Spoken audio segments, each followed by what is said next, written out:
On a l'impression que c'était hier. Mais cela fait déjà bien 1 an que Johnny Hallyday nous a quittés. Dans le cœur de tout le monde, de ses proches et de ses fans, le rocker est pourtant plus vivant que jamais.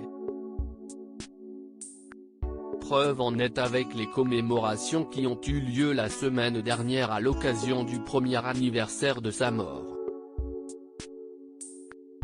Le 5 décembre 2018, Laetitia Hallyday était ainsi aux côtés de ses filles Jade, 14 ans, et Joy, 10 ans, pour se recueillir sur la tombe du taulier, au cimetière de Lorient à Saint-Barthélemy.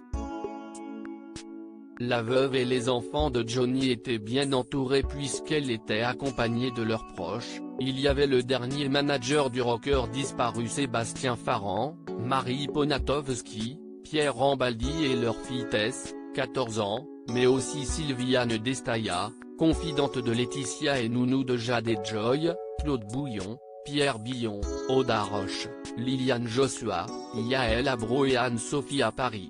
Le frère de Laetitia Hallyday, Grégory Boudou, était aussi présent avec sa compagne, Marilyn.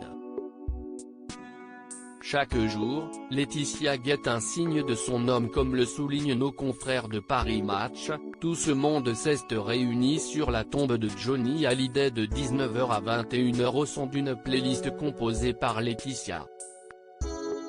Dans le cimetière, si est-il la voix belle et puissante du rocker qui résonnait, provoquant parfois les larmes de son épouse et de ses filles. Des chansons de Johnny reprises en chœur par l'assemblée dans une émotion partagée.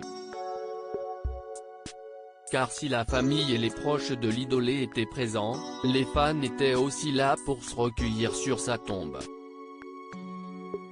Certains ont même eu un geste tendre, les mots justes, pour réconforter Laetitia, Jade et Joy. Avant de rejoindre la villa Jade, où un dîner était prévu avec ses proches, Laetitia a remercié les fidèles de Johnny qui avaient fait le déplacement. Chaque soir ou presque, comme tout au long de l'été, elle est retournée sur la tombe de son homme. Chaque jour, elle a guetté un signe de lui, l'apparition, entre les nuages, d'un arc-en-ciel, écrit Paris Match. Le lendemain, 6 décembre, une seconde veillée au petit cimetière de Lorient était d'ailleurs organisée. De l'autre côté de l'Atlantique, une messe en la mémoire de Johnny Hallyday était célébrée quelques jours plus tard, dimanche 9 décembre, à l'église de la Madeleine à Paris, là où l'hommage populaire avait eu lieu il y a 1 an.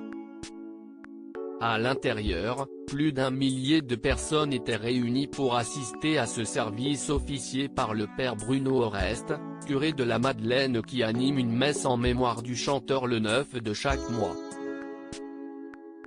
L'office, où le célèbre refrain de Johnny retient la nuit, du regretté Charles Aznavour, a résonné pendant la communion, a été retransmis en direct sur la chaîne catholique Octo et sur YouTube.